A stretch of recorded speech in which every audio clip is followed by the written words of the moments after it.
What's up, people of YouTube? F-Man CRITIC back, and, well, guess what movie I'm reviewing today? Your worst nightmare. Yeah, we all knew I was going to be doing this. A year ago, I reviewed the very first Woody Woodpecker movie to celebrate the whole, the second one coming out. Well, it's been 1 year, right down to the day, since this movie came out. So, let's review it, shall we? Basically, Woody is back, but apparently, even though this movie is a sequel, at the same time, it takes place its own standalone movie, apparently. Even though, the previous characters from the first movie don't return in this movie, None of the characters that Woody befriended or tortured don't come back in this at all. Instead, we're introduced to new characters.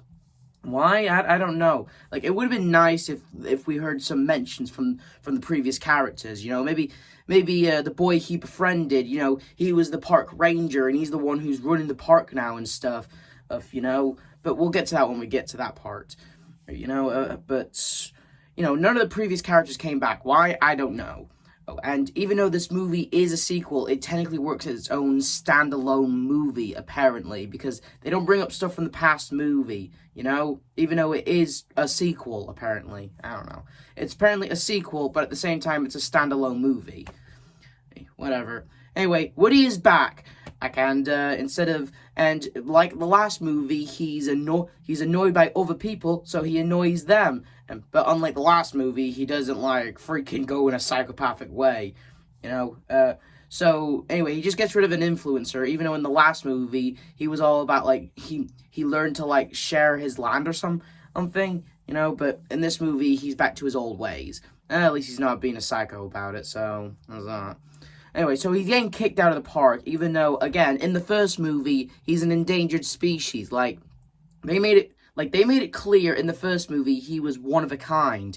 The local Native Americans believed it was the incarnation of Marconda, god of chaos and mayhem, mischievous trickster who haunted the... Yeah, so removing him from his natural habitat, isn't that technically breaking the law in the way? I mean, I know he can talk, he's sentient and all that. So technically, and since we see an animal creature later that has human rights, but still, you can't just make a big deal from the first movie saying Woody's an endangered species, saying he's one of a kind, and then, don't follow the rules on, because again, if he's an endangered species, a one of a kind, he can't be removed from his natural habitat. That's the law. But whatever, he's forced to be kicked. He's kicked out of the park unless he learns to be a team player. He's kicked out.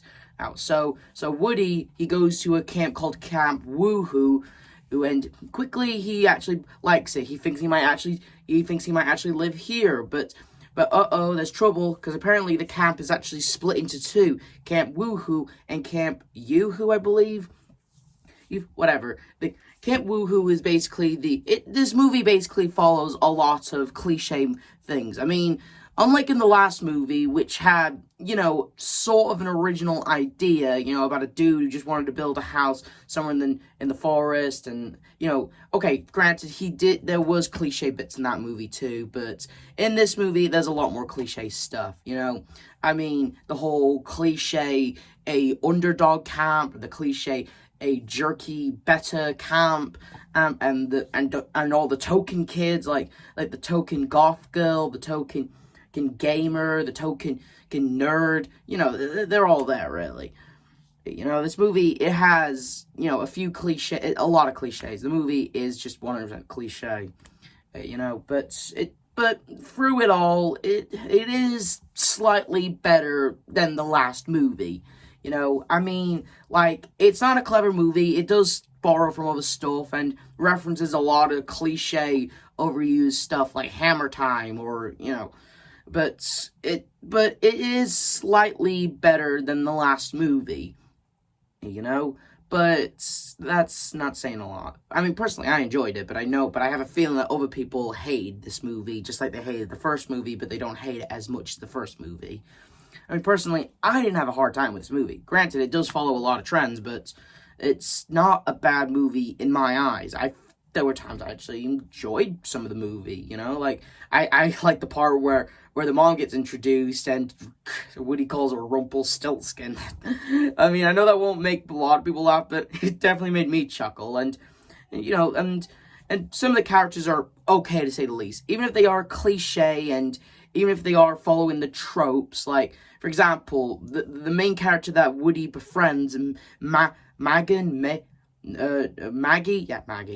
you know, she's basically the typical, you know, I don't know if I have a talent, you know, I don't know if I am talented, but she's the troop leader, you know, she leads her team and helps it to victory, you know.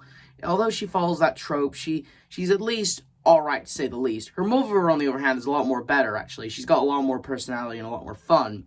And her cousin Zane, who runs Camp Yoo-hoo, you know, he's actually kind of a blast. And it's not just Woody that comes from the cartoons that's in this movie. This movie has a few other cartoon-based characters from the original show, like Buzzer Buzz, Woody's rival. You know, it just occurred to me, actually. Like, Woody's name is Woody, right? And his rival is Buzz. Yeah, I wonder if Pixar should know about that. I mean, and let's be honest here, this movie came before Toy Story, so... I mean, the characters, the cartoon, came before Toy Story, so... but enough about that. So, you know, Buzzer, who honestly looks very weird compared to the human characters. Like, Woody, at least they made him, like, about this size, right? But Buzz, he's like the size of a full-grown person, you know? And he's supposed to be a bird too, right? And, like... what kind of species is he? Is he also an endangered species? I don't know. I mean, people are kind of cool with the idea of talking birds around this universe without any explanation or basically backstory on how they came to be. You know what I mean? And it's not just Woody and Buzz. There's also a character named Wally Walrus, and who honestly is very freaky looking. I mean, like, there are times he is funny, but there are times he's just kind of very off-putting to look at. I mean, look at this guy. Look at this guy. And he's supposed to be a walrus? How the fuck did this guy get the same human rights? I mean, if he's a walrus, again, in the first movie, it was a big deal about Woody because he was one of a kind and stuff, right? But here in this movie, there's a walrus that has the same rights as humans, right? He can talk, he can walk, he drives cars, he's a city inspector, a referee, and everyone's just cool with that. Ugh. Anyway, just let's continue on with the story. Basically, Woody, when the camp is about to shut down, Woody challenges the walrus guy. If the team wins, if Camp Woohoo can win, you know, the camp stays. You know, but Buzzer, he's planning to sabotage Woody and the camp so he can find some hidden gold. Well, and that's basically the movie. And, like, the movie really goes ahead with the games. Like, I honestly assumed that the games were going to be, like, in the last 30 minutes or so, but no, it's, like, halfway in the movie, so they really jumped ahead on the game stuff. It's basically your typical stuff about the token characters using their personalities to win the games, you know, and that's basically it. Maggie, she's getting bullied by these jerky girls, and honestly, they get under my skin a little. They're basically your typical mean girls, you know. Honestly, I find them more cliche than the bullies from the last movie, if I'm being honest. It's, like, every time they're on screen being jerks, all I want to say to them is, "Oh, here's an idea. You could shut the fuck up." And I know what you're probably thinking. What about the gold? What's the gold? Okay, apparently, like, when the camp was made, apparently there was this dude who wanted his two sons who combined into one, but when he passed away, you know, they fought and they split the land, and, you know, basically the message is about, like, teamwork and working together, and you can find your own treasure and stuff like that, you know. And Buzzer, he's basically just trying to find the gold, you know. He's just sabotaging Woody, he's sabotaging the camp so he can find the gold for himself because he's the villain.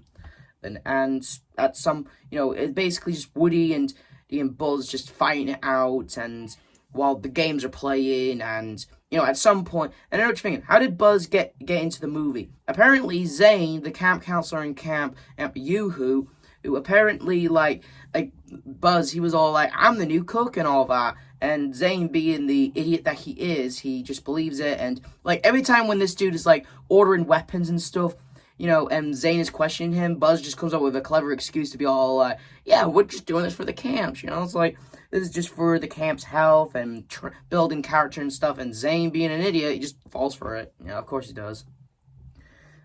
Eventually, the secret comes out about Buzz, and eventually, like, he thinks he gets away with the gold, but turns out he gets a bag of rocks, and apparently the statue the whole time was the gold. And at the end of the movie, the characters, basically Woody's allowed back into the park. He's earned his right as a team player, and he's welcomed back into the park. And that was Woody Woodpecker Goes to Camp. And, well, it's slightly better than the first movie. I mean, like, don't get me wrong. It follows a lot of cliches and a lot of stuff. And it doesn't bring up the first movie at all. Even though this movie is a sequel, well, it's its own standalone movie. Like, I'm fine with the movie just, like, being its own separate entity, like, far away from the first movie. Like, the first movie never happened. It's its own universe. That I would have accepted, but it is a sequel, apparently, and none of the past characters get brought up, none of the past characters, none of the past events, nothing gets brought up. Again, I don't think Woody was forced to leave the park, because, again, he's an endangered species, because, again, once a creature who's the one of its kind and is in its home, it cannot leave. Even if it causes chaos, that's its deal, But whatever, despite the plot holes, despite the retcons, I did think this movie was slightly better than the first movie. Yeah, like, again, it would have been nice to get the past characters, or at least a mention from the past characters, but, whatever. It was an okay movie, to say the least. An alright movie, watched it on Netflix, it was alright, to say the least. Nothing special, but nothing too bad. I mean, really, it's your opinion if you want to watch the movie or not. I thought it was okay. I wouldn't watch it all the time, but if you want to kill an hour and a half, I don't know, watch it if you want. This is the F-Man Critic telling you to like, subscribe, hit notification. I'll see you guys next time. See ya!